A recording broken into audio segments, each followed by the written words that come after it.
시청자 여러분 안녕하십니까? 한 주간의 한인사회 주요 소식을 전해드리는 KBN 뉴스 주간 브리핑입니다. 지난 화요일은 97주년 3.1절이었습니다. 3.1절은 대한민국의 해방 이후 지금까지도 가장 중요한 국가 기념일 중 하나지만 먼 타국에서 3.1절의 의미를 되새기는 건 쉽지 않은 일이죠.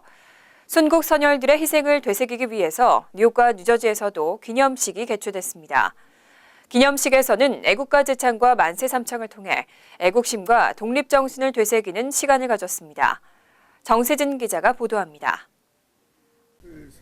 97주년 3.1절을 맞아 뉴욕과 뉴저지에서 기념식이 개최되었습니다. 주 뉴욕 대한민국 총영사관, 민주평통 뉴욕협의회와 대뉴욕지구 광복회 등의 한인단체 공동주최로 진행된 기념식엔 각계 인사 100여 명이 참석해 대한민국의 독립을 위해 희생된 순국 선열들의 정신을 되새겼습니다. 박근혜 대통령은 김기한 뉴욕 총영사가 대독한 기념사에서 3.1운동은 모든 국민들에게 애국심과 어떤 일도 해낼 수 있다는 희망과 용기를 주었다며 북한의 이딴 도발에 대한 대응에 함께 동참해 줄 것을 당부했습니다. 97년 전 오늘 독립만세의 함성은 신분과 계층, 종교와 사상의 차이를 뛰어넘어 오직 독립을 향한 열망과 애국심으로 우리를 하나가 되게 하였습니다. 나라에 바칠 목숨이 오직 하나밖에 없다는 것이 소녀의 슬픔이라고 외쳤던 유관순 열사의 애국심이 곧 3.1운동의 정신이었고 민족 대단결이 바로 3.1운동의 정신이었습니다. 뉴욕 평통 정재건 회장은 조국의 광복을 위해 목숨 바친 순국 선열들께 감사를 표하고 뉴욕 한인사회도 3.1운동의 정신을 이어받아 하나된 뉴욕 한인사회를 만들어야 한다고 강조했습니다. 3.1운동의 중심에 섰던 선열들이 서로의 차이를 극복하고 힘을 합했듯이 새로운 이민 역사를 열어나가기 위해 우리 동포들도 하나로 뭉쳐야 합니다. 새로운 사고로 미국 주류사회와 적극적으로 교류하고 더불어 사는 열린 한인사회가 되어야 합니다. 뉴저지 한인회도 한인회관에서 뉴저지 지역 정치인들과 한인 단체장들이 함께 기념식을 가졌습니다. 박은림 회장은 환영사를 통해 국난 극복을 위해 동참했던 모든 선조들처럼 모든 구성원들이 함께 미주 한인사회를 만들어가자고 말했습니다. 전 세계적으로 경제 위기라고 하지만 우리가 함께 할 때 이 어려운 시기도 이겨낼 수 있으리라 생각합니다. 아무쪼록 3.1절 정신이 우리 모두의 마음속에 늘 함께 하기를 바랍니다. 대한민국 독립을 위해 한 몸 바친 순국 선열들의 숭고한 희생 정신을 기리는 만세 삼창이 2억만 리 뉴욕과 뉴저지에도 울려 퍼졌습니다. KBN 뉴스 정세진입니다. 뉴욕 한인 봉사센터 KCS가 퀸즈 베이사이드에 대규모 한인 커뮤니티 회관을 운영하게 됩니다. KCS는 베이사이드 32번가에 위치한 유대인 센터 건물을 인수하기로 확정하고 올해 하반기부터 한인 동포회관으로 다양한 서비스를 제공하게 된다고 밝혔습니다. 정세진 기자가 보도합니다. 퀸즈 베이사이드 32에비뉴에 위치한 베이사이드 유대인 센터. 전체 면적이 5만 4천 스퀘어피트, 건물 면적만 3만 6천 스퀘어피트에 달하는 대형 건물입니다. KCS 뉴욕 한인 봉사센터는 오늘 기자회견을 열고 베이사이드 유대인회관 건물의 구입을 공식 발표했습니다.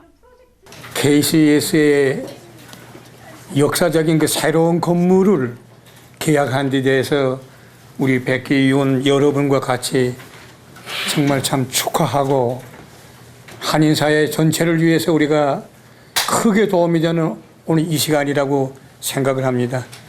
건물의 가격은 750만 달러, 기타 경비와 수리 비용까지 총 820만 달러가 들어갑니다. KCS는 플러싱 회관 매각 대금 450만 달러와 현재까지 모금 금액 70만 달러 등 총 520만 달러를 확보하고 있습니다.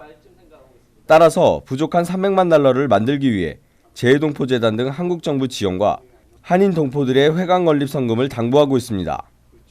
우리가 1세들이 해야 될 일이기 때문에 1세들이 이 모기지를 좀 페이오프 해야 되겠다. 그런 욕심이 있어요. 또 그렇게 해서 모기지 없이 가급적이면 모기지를 있더라도 1년 내에 페이오프를 해서 우리 후대들이 부담감 없이 이 일을 진행할 수 있게끔 하는 게 우리 1세들의 목표 중에 하나입니다. 그래서 우리 백기에서는 7월 말까지 크로징과 주정부 허가 등 절차를 거치고 일부 시설을 개보수하면 올가을부터는 본격적인 프로그램이 가능할 것으로 보입니다. 먼저 그동안 떨어져 있던 경로회관을 이전하고 공공보건 서비스, 방과 후 청소년 프로그램 등을 본격 추진합니다. 저녁과 주말에는 한인단체들의 모임과 각종 행사에 필요한 공간으로 지원할 예정입니다. KCS는 새로운 회관이 한인 2세들이 한인사회 발전에 적극적으로 참여하는 계기가 되길 바란다며 2세들의 노력이 있어야 한인사회가 한층 더 성장할 수 있다고 강조했습니다. KBN 뉴스 정세진입니다. 뉴욕 한인회의 분쟁 언제까지 이어질까요? 이번엔 뉴욕 한인회 회칙위원회가 맨하탄 지법에 민승기 회장의 뉴욕 한인회관 매각이나 리스, 개발 등을 금지해달라는 소송을 제기했습니다. 민 회장 측은 소장을 받는 대로 반박 입장을 발표하겠다고 밝혔습니다. 뉴욕 한인회 회칙위원회 민경원 위원장과 이서구 김영길 위원은 지난 29일 뉴욕주 맨하탄 지법에 제출한 소장에서 민승기 씨가 더 이상 뉴욕 한인회관을 매각 리스 또는 개발하려는 일체 행위와 부동산 거래 시도를 금지시켜달라고 요구했습니다. 이들은 소장에서 뉴욕 한인회의 회칙에 따라 한인회관의 매각은 역대 회장단 협의회의 심의를 받은 후에 이사회의 심의를 거쳐 총회에서 승인을 받아야 한다고 강조했습니다. 하지만 민승기 씨 측이 이를 무시한 채 회관 매각이나 개발 등을 추진해왔다는 내용입니다. 이에 대해 민승기 측 뉴욕 한인회는 터무니없는 주장이라고 일축했습니다. 민 회장은 회관 재개발 프로젝트는 이미 무산된 것처럼 보인다며 사실상 백지화됐고 소장을 받는 대로 검토하고 반박 입장을 내겠다고 덧붙였습니다. 한편 지난 25일 뉴욕주 항소법원은 김민선 회장의 승소를 결정한 1심 판결의 효력을 중지시켜달라는 민 회장의 긴급 보류 신청을 일시 수용한 바 있습니다. 이달 7일까지 양측으로부터 이 신청과 반박 자료를 접수한 뒤 합의 재판부에서 긴급 보류의 수용 여부를 결정할 예정입니다. 유엔 안전보장이사회가 지난 2일 북한에 대한 대북 제재 결의안을 만장일치로 채택했습니다. 유엔 안보리의 7번째 대북 결의안이자 5번째 대북 제재 결의안인데요. 이번 결의안 채택에는 북한 핵실험 뒤 57일이란 역대 가장 긴 논의 시간이 걸렸습니다. 유엔 안보리는 오늘 오전 10시 유엔 본부에서 회의를 열고 북한의 4차 핵실험에 대응하기 위한 대북 제재 결의안을 15개 이사국 만장일치로 채택했습니다. 유엔 역사상 개별 국가에 대한 가장 강력한 제재 내용을 담고 있는 것으로 평가되는 대북 제재 결의안은 대량 살상 무기 및 재래식 무기 개발 관련 품목의 수출 금지, 북한산 광물 자원 수입 금지, 항공유해 공급 및 판매 중지, 금수품 선적이 의심되는 북한 선박의 입항 금지, 자국 내 북한은행 지점 폐쇄 등이 담겨져 있습니다. 유엔 안보리 결의안은 원칙적으로 채택 즉시 모든 회원국의 효력을 발휘하며 회원국들이 90일 이내에 이행 방안 보고서를 제출하도록 하는 등 후속 조치가 이어지게 됩니다. 연방국세청이 웹사이트 해킹으로 개인정보가 유출된 납세자 수가 72만 명을 넘었다고 밝혔습니다. 실제로 이달 초에는 이 가운데 10만 명의 개인정보를 이용한 허위 세금 환급 시도도 잇따랐습니다. 연방국세청은 지난 26일 해킹으로 인해 정보 유출에 피해를 입은 납세자가 39만 명 증가하면서 총 피해자 규모는 72만 4천 명으로 불어났다고 밝혔습니다. 지난해 8월 IRS가 발표한 규모에 비해 2배 이상 늘어난 수치입니다. 게다가 유출된 개인정보를 이용한 허위 세금 환급 시도도 대규모로 잇따랐습니다. 실제 이달 초 해커들은 이전에 해킹 피해를 입은 10만 명의 개인정보를 이용해 허위 세금 환급을 시도한 것으로 알려졌습니다. 해커들은 IRS 웹사이트의 해킹을 통해 납세자들의 사회보장번호와 생년월일, 주소 등의 정보를 캐내고 허위 세금 환급을 노리고 있습니다. IRS에 따르면 이들은 훔친 개인정보를 이용해 웹사이트에 증명서 발급 시스템에 접속한 후 부당하게 세금 환급을 받거나 증빙 서류를 요청했습니다. 증명서 발급 시스템은 매년 수백만 명의 납세자들이 온라인에서 세금 납부를 할 때 사용하는 시스템으로 최근 5년간의 세금 환급 내역 등을 볼 수 있습니다. 하지만 해킹 사실이 드러나면서 발급 시스템은 지난해 5월 이후 중단됐습니다. 한인들이 많이 사는 북부 뉴저지주에서 수돗물 납중독 위험이 크다는 지적이 나왔습니다. 1940년대 이전에 지어진 주택의 상당수가 납성분으로 된 수도관을 방치한 채 그대로 사용하고 있는 것으로 나타났습니다. 29일 레코드지는 제2차 세계대전 이전에 지어진 주택의 상당수가 납성분으로 된 수도관을 여전히 사용하고 있는 것으로 파악됐다고 보도했습니다. 이럴 경우 수도관의 납이 물에 녹아 주민들이 오염된 수돗물을 마실 수 있다는 지적입니다. 버겐카운티에 수돗물을 공급하는 유나이티드 워러는 전체 고객 약 20만 가구 가운데 5%에 해당하는 9,500가구에서 납성분 수도관을 사용하고 있는 것으로 추산했습니다. 또 퍼세이크 카운티의 퍼세이크 밸리 워터는 고객의 20%가량이 납수도관을 사용 중인 것으로 파악하고 있습니다.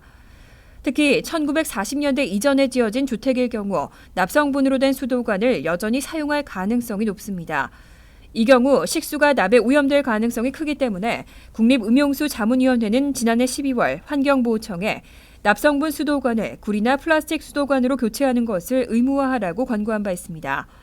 일반적으로 납중독은 영유아에게 치명적이고 중독되면 학습장애나 이상행동, 지능지수 저하나 빈혈, 고혈압, 면역 결핍 같은 증세를 겪을 수 있습니다. 지난 2014년 10월 브롱스 몬트피어 병원에서는 40대 한인 김성수 씨가 의문의 폭행 피해로 중상을 입었습니다. 그런데 사건이 발생한 지 1년 반이 다 되도록 수사 진척이 없는데요. 뉴욕 한인 학부모 협회가 사건 해결을 위해 서명운동에 나섰습니다. 최윤희 공동회장은 2014년 10월 브롱스 몬트피어 병원 기계실에서 폭행을 당한 채 발견된 김성수 씨 사건의 조속한 해결을 촉구하는 1, 2차 항의 시위를 벌인 바 있습니다. 하지만 이후에도 별다른 수사 진척이 되지 않고 있어 서명운동을 펼치기로 했다고 밝혔습니다. 협회는 서명 인원 10,000명을 목표로 한양마트 플러싱 매장에서 오는 5일 오전 10시부터 오후 2시까지 서명운동을 시작할 예정입니다. 협회는 서명 완료 후 뉴욕주 검찰청과 브롱스 검찰청, 뉴욕시경과 몬트피어 병원 등의 서명지를 전달할 계획입니다. 피해자 김 씨는 몬트피어 병원 엔지니어로 근무하던 2014년 10월 날카로운 둔기에 뒤통수를 맞고 쓰러지면서 뇌출혈이 발생해 현재까지 제대로 거동을 하지 못하고 있습니다. 하지만 당시 병원 측은 신고를 하지 않았고 김 씨의 부인이 신고를 하려 했지만 경찰 역시 병원 내부의 일이라는 이유로 신고 접수를 거부했던 것으로 알려졌습니다. 사건이 알려지면서 경찰은 1년 만에 수사를 재개했지만 아직까지 별다른 수사 진척은 없었습니다. 뉴욕시가 소수의 커뮤니티 언어로는 처음으로 한국어로 제작된 동화책을 발간하고 한인 영유아들에게 무료로 배포합니다. 뉴욕시는 앞으로 2년간 20만 권의 동화책을 무료로 배포하겠다고 밝혔습니다. 뉴욕 총영사관은 뉴욕시와 함께 오는 8일 퀸즈 공립도서관 플러싱 분관에서 Talk to Your Baby라는 행사를 실시하고 한국어 책자를 무료로 나눠준다고 밝혔습니다. Love in NYC라는 제목의 이 책자는 영유아기 자녀의 언어 발달 향상을 위해 뉴욕시와 비영리 단체 리치 아우렌 리드가 공동 제작한 것으로 소수의 언어 중에서는 한국어로 처음 번역돼 출간됐습니다.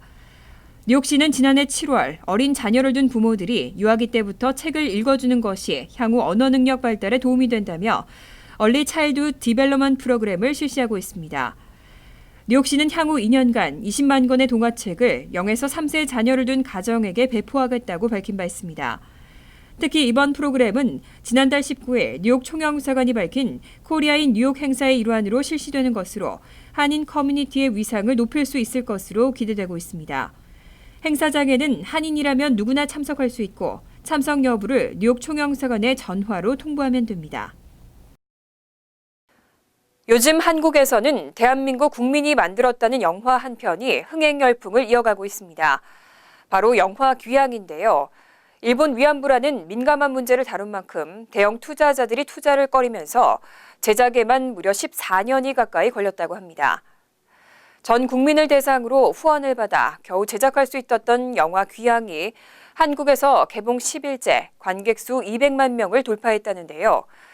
자칫 지나간 역사로 묻힐 위기에 처한 위안부 문제를 다시 한번 돌아볼 수 있는 살아있는 역사 교과서가 아닌가 합니다. KBN 뉴스 주간 브리핑 여기서 마칩니다. 시청해주신 여러분 고맙습니다.